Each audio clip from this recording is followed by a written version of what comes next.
Hey guys, welcome to a new video. And today we're going to try and do a quick new product introduction. And that's the new dig2analog board. It's not a controller in itself, but I think it might be useful in many different applications. So let's have a look.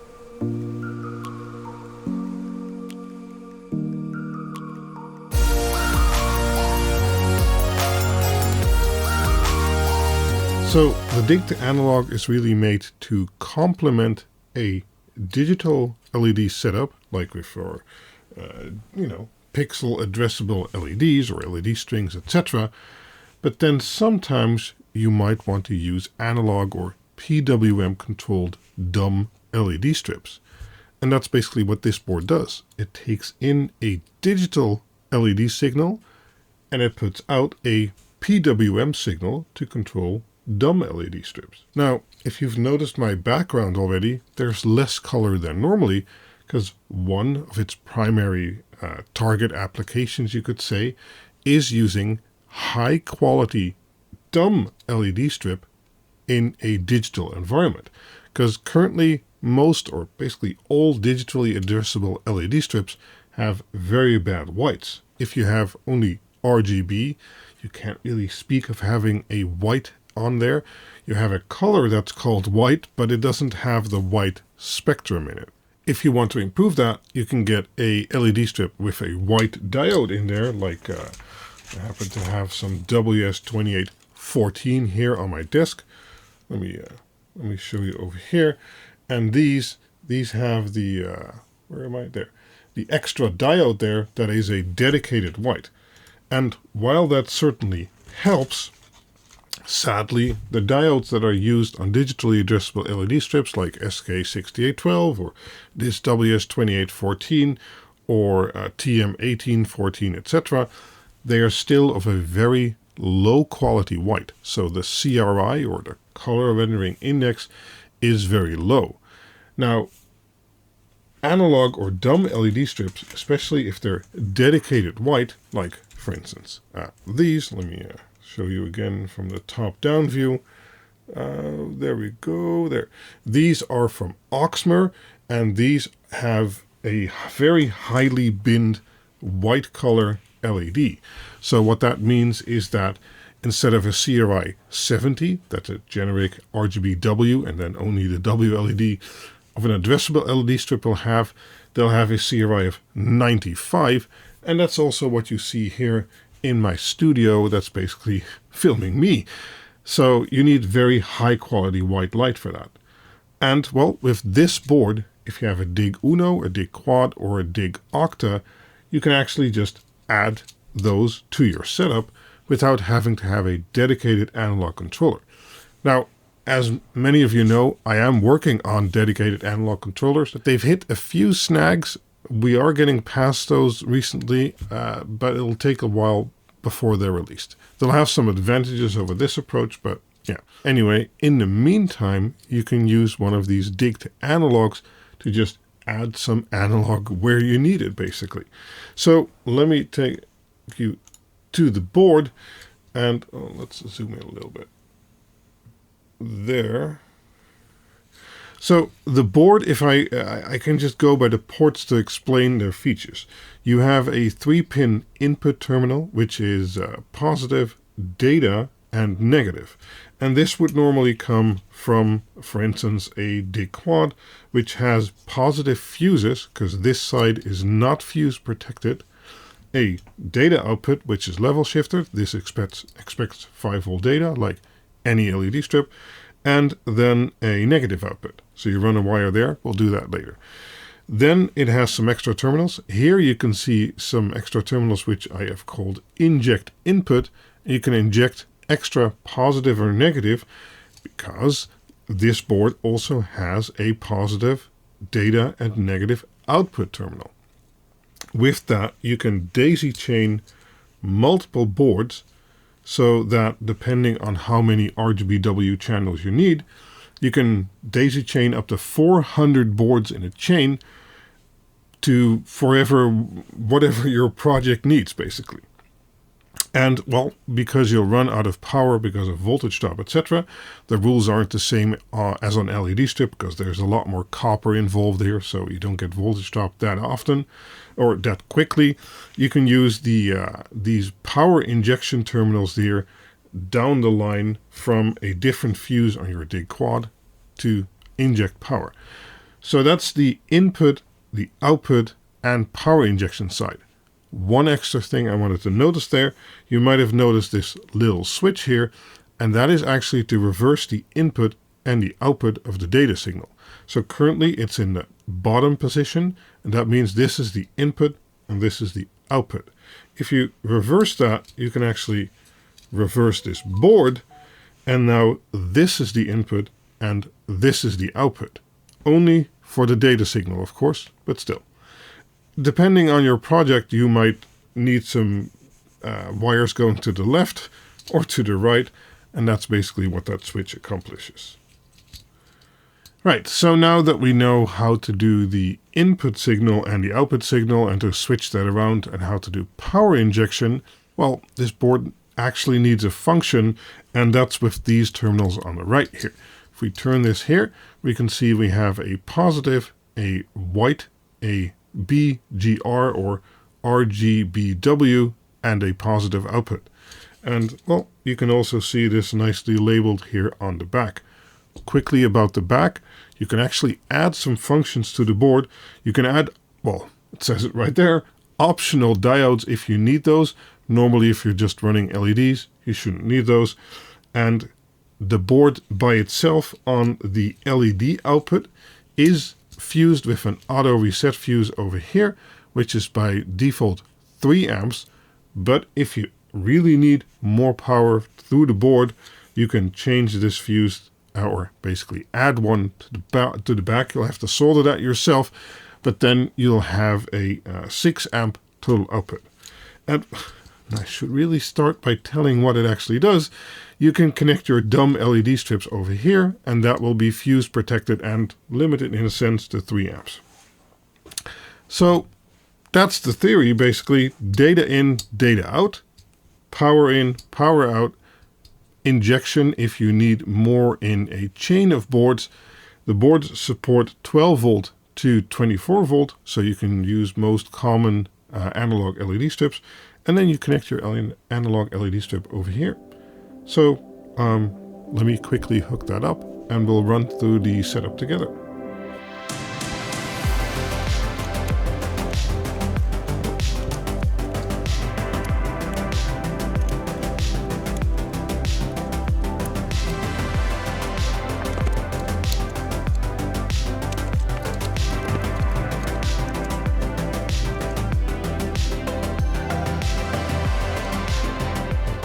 Okay, well, there was a lot of wiring, but let's quickly check it out. First, we have the dig-quad. I have a UHP 500-24, so a 500 watt 24 volt mean well power supply connected to the positive and negative input of the board. It goes through the fuse, and then we have a positive, a data, and a negative output here. That goes to a dig2analog board, and it comes in the bottom, so I have the switch set to the bottom position over there, and that again is positive, data, negative, as shown here on the silk screen. And then we have the outputs. For some reason they made black the positive on the analog LED strip. Fine. Then we have white, well, let's go from the other side, red, green, blue, and white. Okay, and well, let me make sure I can reach this board real quick, and then we'll do the LED preferences configuration together. Okay, as you can see, well, it's up here. The browser is on the screen, and well, while this is on, this doesn't look quite right. So this is the dig-quad connected through Ethernet running version 14 of WLED. It's important that you're running version 14, and we'll go into the configuration and then the LED preferences. And here we need to change some stuff. So we have connected the dig2analog extractor board, or whatever you want to call it, to the first LED 1 data output. We need to set that to SK6812 RGBW. Let's give it 2 LEDs for now, because we'll connect a second dig2analog in a minute. And we want to set it to, well, I don't actually remember from head, but if we go to my website and we go to digitally addressable LEDs, and then we go to dig2analog, here you'll see a board article index and that the boards are actually currently already available from the worldwide store. The DrZZs will come later this year or beginning of next year. And here we have a suggested configuration in WLED page. And there we see we need to set it to BRG with swap W and G. So we need to swap white and green. So we go to back to WLED and it's, let's see, BRG, swap white and green. Okay, the rest we can leave. We have the brightness limiter turned off because it won't understand what's going on anyway. Let's save that. And well, immediately you can see that the strip turns a nice orange, which of course is the WLED default. And now if we select the colors, let's see, do we want red? We want green, or we want blue, or we can turn the colors off and turn on white. Let's give it a little bit more brightness. Yeah, that seems to be working perfectly. Now, as you'll probably notice on the camera, you're seeing some wavy pattern over here. That is one of the limitations of the board, although it's not that bad. The extractor chip that's used on the board is a WS2814F. That's how we get the 4 RGBW channels. And it does PWM at 2 kilohertz. There's no changing that. It just does it at 2 kilohertz only. And depending on your camera settings, you will see this flickering pattern. Now, for a human in real life, 2 kilohertz is fine. But if you're doing any recording stuff, it can be a bit low. And that's where a dedicated analog controller, which I still hope to release some of them later this year, can help, because they can do much higher PWM, stuff like that. But I have tuned this board. Let's set it to red here and set it to 100% output. That if you're on 100%, and I now change the, no, let's not change that, the shutter value to, well, it's at 10,000 right now. You can see that if it's at 10,000 even, there is no PWM noise when it's at 100%. If I now lower the brightness, well, you'll immediately start seeing the PWM, because the PWM is 2 kilohertz and we have a 10,000th shutter. So, right? But at a 100% output, there is absolutely no PWM whatsoever. Took a little bit of tuning, but that worked out. Right, back to our default setting. Let's tune that down a little bit. So, well, this is basically now we have an analog PWM output out of a digital controller board. And as I mentioned, the next thing we can do is we can just add another board and also control that one. Let me do that real quick. Let's turn off power first.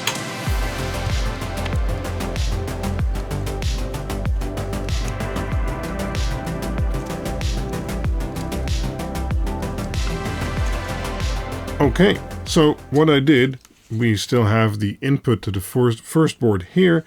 I took the negative data and positive out of that board and, well, wired it into a new board. You can easily daisy chain a few of them before you run out of power. And basically the limiting factor will be this 10 amp fuse here, but you can have multiple of those. And I hooked up another board and only hooked up the white channel. And I actually hooked that up in reverse. Hold on. There, that's better. The negative channel should of course be on the white output, and the positive is the positive. Let's turn that on. Okay, this one turns orange as expected, but this one doesn't do anything, although we do see that the little power LED is on. So let's check in WLED. And let's take away the color. There. Oh, wait. The browser didn't refresh yet. So now the color is off. And now let's turn on the white channel. There, good. Because, well, these are of course connected to the white channel only. Now, if you can think in colors or a separate channel, you can actually use all four for 4 different strips. But configuration-wise, it gets kind of iffy. You can do it, but yeah. Basically, if you want more white channels, it's probably best to use multiple boards, because then you can control them individually. Right now, we have these 2 whites. Let's say we want to do a nice fade like they are doing right now. Of course, now they act like they're a giant LED strip. So let's say if we had 10 boards and we had the rainbow pattern going, it would think these would be 10 pixels and it would nicely fade over all those LED strips or pixels. But in another scenario, you might just want to be connecting white strips in your kitchen from a second data output of your dig-quad, for instance, and where the first data output does your RGB, the second will do one or a few of these boards with only have white LEDs connected.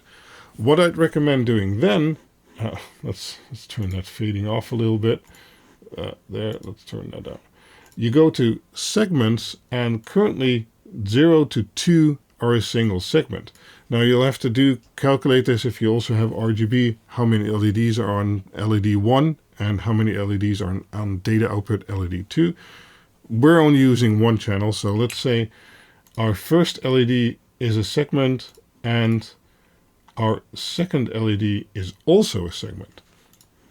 And now we should be able to go to here, turn off colors because, well, this board doesn't have any colors connected, and turn on this white also. Let's go to a bit more brightness, because now in the segments we can actually control each of these strips individually. So depending on how many you need, you can actually just add boards to the parts where you need them and connect very high quality, well, you can't really see it like that, CRI 95 strip, for instance, or even RGBW with decent or good quality CRI strip. And well, that's just one of the use cases of the dig2analog board. It's quite versatile in what it can do. And, you know, as I mentioned before, there's lots of small situations where you can think, I wish I could use a high quality strip here. Main task lighting on your project bench, or as I mentioned already, the kitchen or your living room where you want very high quality light, but you only have a digital controller and don't really want to buy a dedicated analog controller for that. This makes it very easy to just add one or a few of them and then have very high quality white. Or for instance, you want to do 50 arches and each arch is a 5 meter LED strip of RGBW. Well, then you can use 50 of these boards and don't have to buy addressable LEDs for each of those arches if you're not going to address each individual LED anyway. It's, you know, you need to find a purpose for it, but if you have it, these boards are now available. If you don't have a purpose for it, well, then don't buy it. If you like digital LEDs, I like digital LEDs to do cool effects and stuff, but primary lighting is important too. Yeah. Small little board, small price, and well, this was the introduction to it. As I mentioned, all the pages are already available on quinled.info. So here we have the specifications, so you can read all of the specifications, including power handling, etc. We have the wiring guide, of which I already showed you some pictures of how to hook everything up, including power injection and such. We have the user upgrades we talked about in the beginning, the board dimensions if you want to build the board into something. All the screw holes are M3, so that makes it easy. And well, that's basically it. A nice little utility board to help you out with the projects you're doing. Data-wise, last thing I want to mention, they should be fairly strong, so a 5 meter or maybe 10 meter data wire where you have data plus ground together, because there's a fixed 33R resistor on here, should work out just fine. So you can space these pretty far apart. Maybe you want to do RGBW garden lights with LED strip inside of them. Well, then you can put one of these dig2analog boards in each of the lights and then have a 5 or 10 meter cable between them and string up a few lights that way and control them that way. Right, that's it for now. I can't wait to see what kind of projects you guys are going to do with these, and I hope to catch you in the next video. Thanks for watching. Bye-bye.